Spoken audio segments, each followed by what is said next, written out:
आगे बढ़ते हैं। डोनाल्ड ट्रंप ने ईरान के लड़ाकों को खत्म करने के लिए अपना सबसे खतरनाक बम वर्षक उतार दिया है। 15 मार्च को तैनाती के बाद डोनाल्ड ट्रंप ने B-2 बॉम्बर से यमन पर पहली बार सबसे बहुत बड़ा हमला किया है। धमाका देखने के बाद प्रेसिडेंट ट्रंप ने खुद हमले का वीडियो जारी किया और ईरान को भी आखिरी वार्निंग दे दी। ट्रंप ने ईरान से कहा कि जल्द से जल्द एटमी डील फाइनल करो, नहीं तो बहुत बुरा होगा।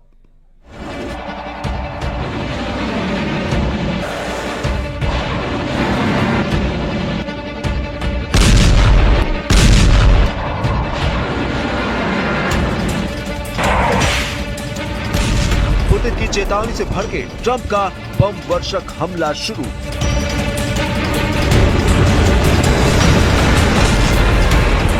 ट्रंप ने खामेनेई के रॉकेटबाजों को B-2 से उड़ा डाला।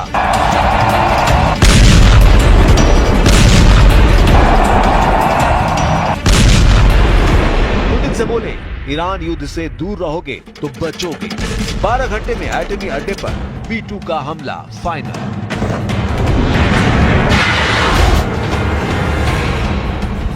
बहुत सुना होगा B-2 बम वर्षक, अब धमाका देगी। बहुत सुना होगा ट्रंप का गुस्सा, अब उसका खामियाजा देखिए। बहुत सुना होगा सुपर पावर से टकराने की धमकी, अब उसका अंजाम देखिए।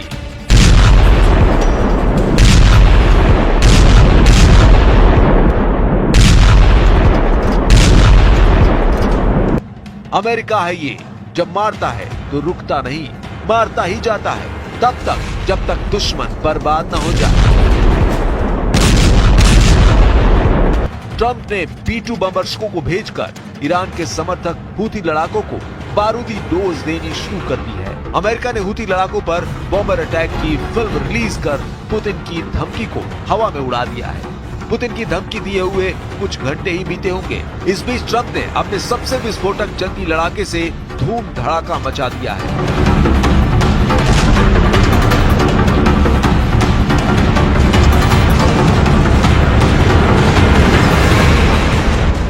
यमन में अमेरिका ने बेहिसाब बमबारी की है। सुपर पावर ने हमले में B-2 बॉम्बर को फ्रंट लाइन पर रखा।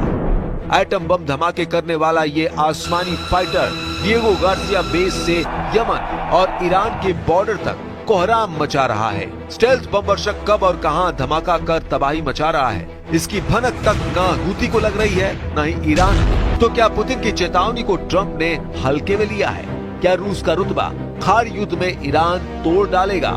ट्रंप क्यों पुतिन की ये तस्वीरें दिखाकर चिढ़ा रहे हैं? B-2 बम वर्षक से हमला करने के बाद ट्रंप इतना क्यों इतरा रहे हैं? परमाणु हथियारों से अटैक करने वाले B-2 बॉम्बर के जंग में उतरने के बाद क्या न्यूक्लियर युद्ध फाइनल हो चुका है? सबसे पहले प्रेसिडेंट ट्रंप की पोस्ट इन तस्वीरों को देखिए। ट्रंप ने वीडियो पोस्ट कर दावा किया है कि ड्रोन कैमरे से ली गई तस्वीर में हूती लड़ाकों की भीड़ दिख रही है।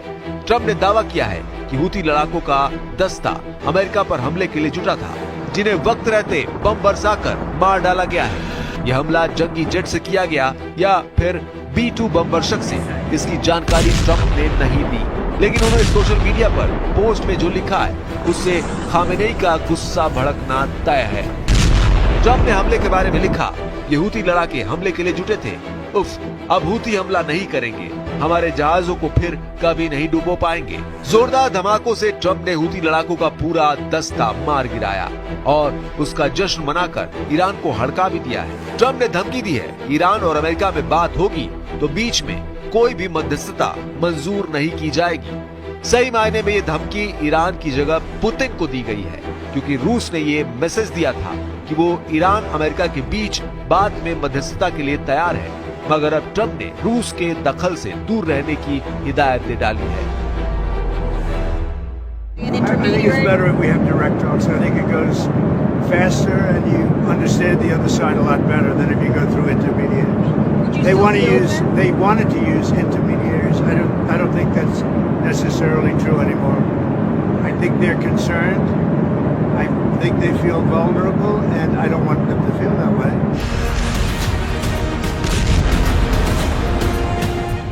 ट्रंप बार बार ईरान को डरा हुआ, कमजोर बताकर एटमी डील करने का प्रेशर बना रहे हैं, जबकि रूस ये होने नहीं देना चाहता।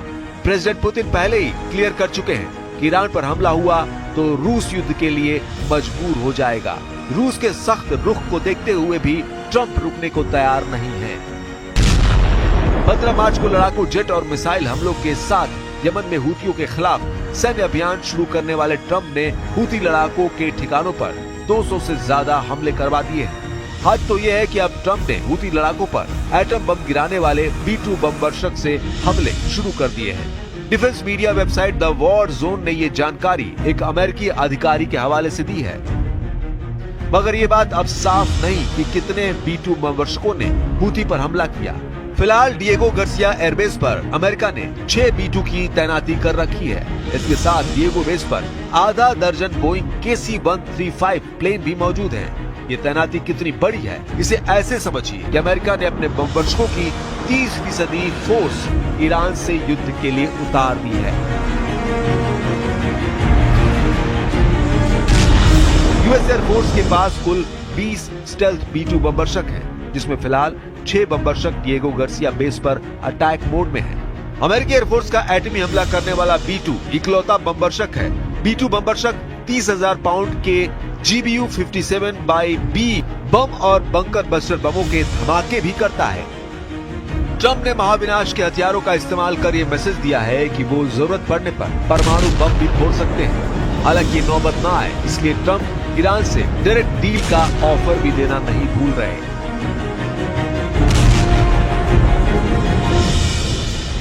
You said you don't think they want to use intermediaries anymore. Did they send another letter? Yeah. Did the UAE let you know about this? I know for a fact. I think they'd like to have direct talks. Iran अगर सभी बातों को दरकिनार कर Trump से टकराने का फैसला करता है तो क्या होगा, इसका फैसला व्हाइट हाउस में होने जा रहा है, जहां इजराइल के प्रधानमंत्री नेतन्याहू भी मौजूद रह सकते हैं। नेतन्याहू एक बार फिर से व्हाइट हाउस पहुंच रहे हैं। इजराइल ने जानकारी दी है कि प्रधानमंत्री नेतन्याहू 7 अप्रैल को व्हाइट हाउस का दौरा करेंगे, जहां वो अमेरिकी राष्ट्रपति डोनाल्ड ट्रंप के साथ ईरान और गाजा संकट पर फाइनल फैसला करेंगे।